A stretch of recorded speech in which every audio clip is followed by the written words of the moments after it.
Olá pessoal, bem-vindo a mais um episódio do podcast da Rafus Press, Biblioteca Submersa. E hoje nós vamos falar de um autor que vai figurar na nossa nova campanha pelo Catarse, que é o segundo volume do Narrativas Angustiantes, o almanaque da Rafus Press de noveletas e novelas tenebrosas e ferozes e, enfim, alucinantes. E esse autor é Forrest Aguirre. E o título de estudo, né? O Forrest Aguirre, ele desenvolveu uma escrita muito peculiar por conta de certas pressões e de certas, enfim, necessidades, acredito eu. E é uma escrita única que aparece com toda a sua, digamos assim, todo o seu resplendor, justamente na narrativa de simulacra, né? Ou simulacros, como é a tradução da versão em português, né? Que vai estar aí no nosso almanac. Mas, bom, vou falar um pouco do Forrest Aguirre. Ele é um autor contemporâneo, de uma certa idade, né? Quer dizer, provavelmente o desenvolvimento intelectual dele se deu entre os anos 60 e 70, quando ele era entre jovem e adolescente.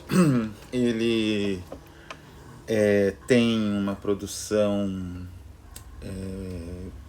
com editoras independentes, basicamente, especialmente a Monte Abraxas e a Rafus Press, né? Na Monte Abraxas ele publicou uma série de livros, vai ser os livros que eu vou falar basicamente. Na Rafus Press, além do Simulacra, ele participou da coletânea, sobre nossa coletânea de trens, né, o Ghost Trains.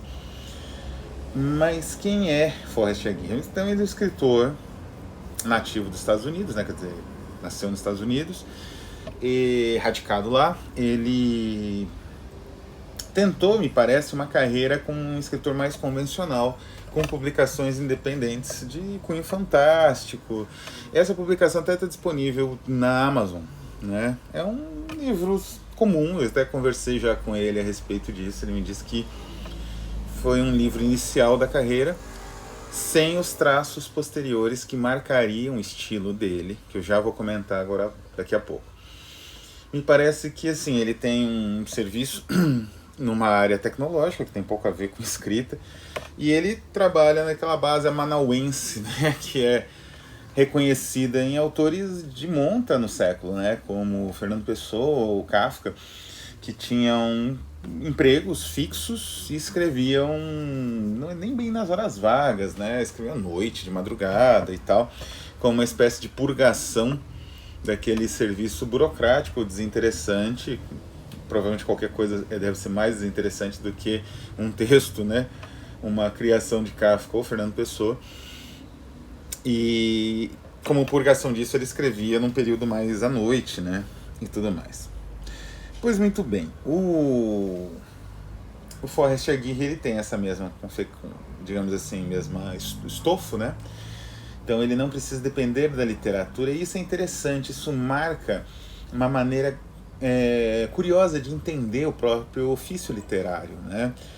A literatura, de certa forma, ela é fruto de um trabalho, digamos assim, quase intuitivo, né? Não é bem autodidata, não é bem esse o termo, mas é intuitivo.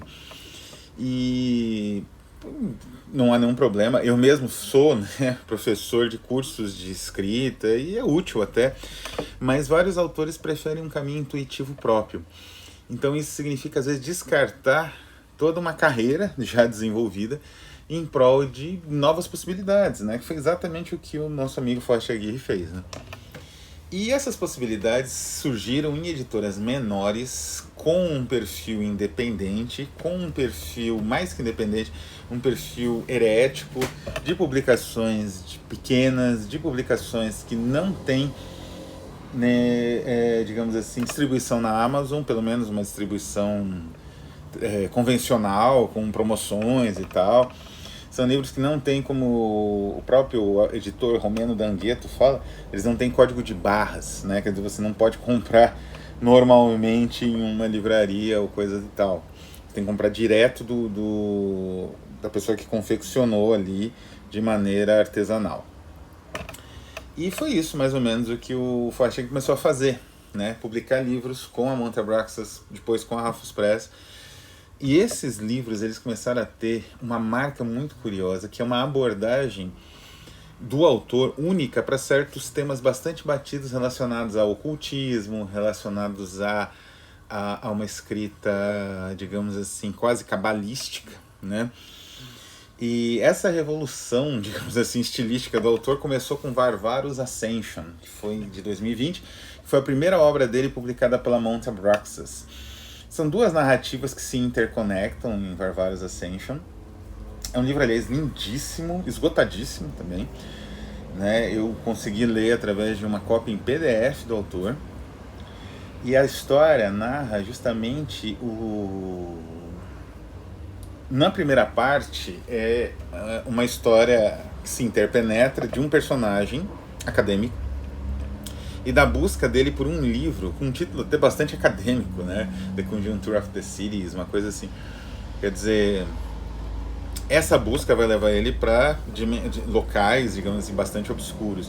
E a segunda parte é uma teoria da conspiração, é uma espécie de leitura do Apocalipse, enquanto teoria da conspiração, enquanto possibilidade também dentro de um circuito acadêmico brilhante, uma das grandes leituras do Apocalipse do século XXI.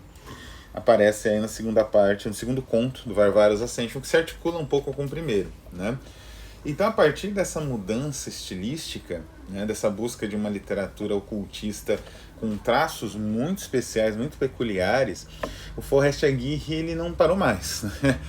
Então, nos últimos trabalhos que ele publicou pela Monte Abraxas, né, justamente os trabalhos da série The Domed House of Abraxas, que é uma série em que a editora romena ela passa a trabalhar com brochuras um pouco mais baratas, isso, enfim, considerando o que se considera barato, né, de papel especial.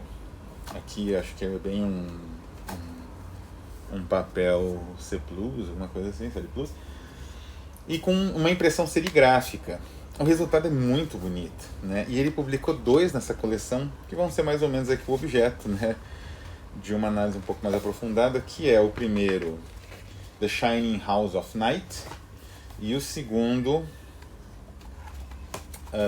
com ilustrações também lindíssimas, Dead Grey Ancestral Helm, Twin Paper and Glass, né? Quer dizer, os títulos passam a ser mais obscuros, refletindo, né, essa opção por uma escrita que denota uma relação com um tipo, não é bem um ocultismo, seria uma percepção visionária da realidade, aí também swedenborgiana, né, uma percepção transformadora da realidade. E aí a gente volta ao título, por que swedenborgiano, né?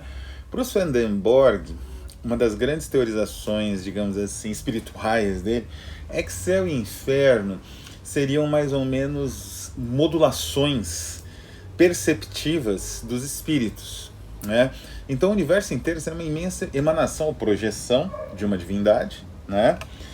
E o céu e o inferno seriam a interpretação dessas emanações a partir daí, é óbvio, da percepção de pessoas répobras ou de pessoas assim que estariam em pecado ou que se sentiriam em pecado, e de pessoas virtuosas ou que se sentiriam virtuosas.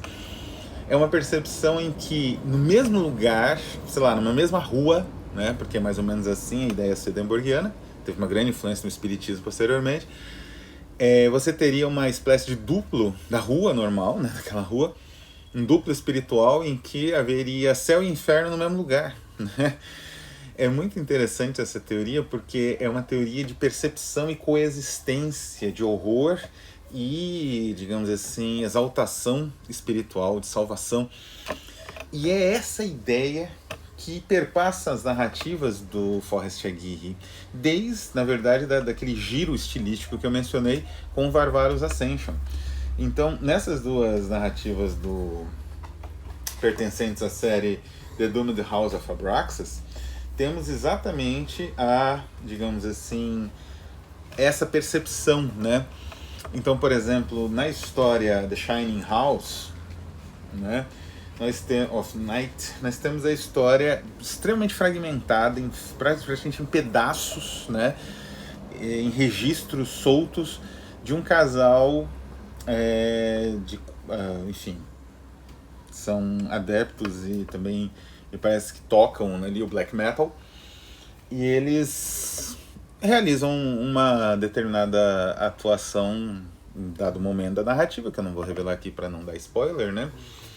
E isso tudo é antecipado por esses recortes, antecipado e projetado. Então tudo gira em torno da maneira como esse casal, na verdade acho que é a menina, eu acho, né, a moça, como ela entende o mundo a partir dos sinais que ela mesma emite desse mundo. É muito interessante, ela interpreta e lê no mesmo processo, né?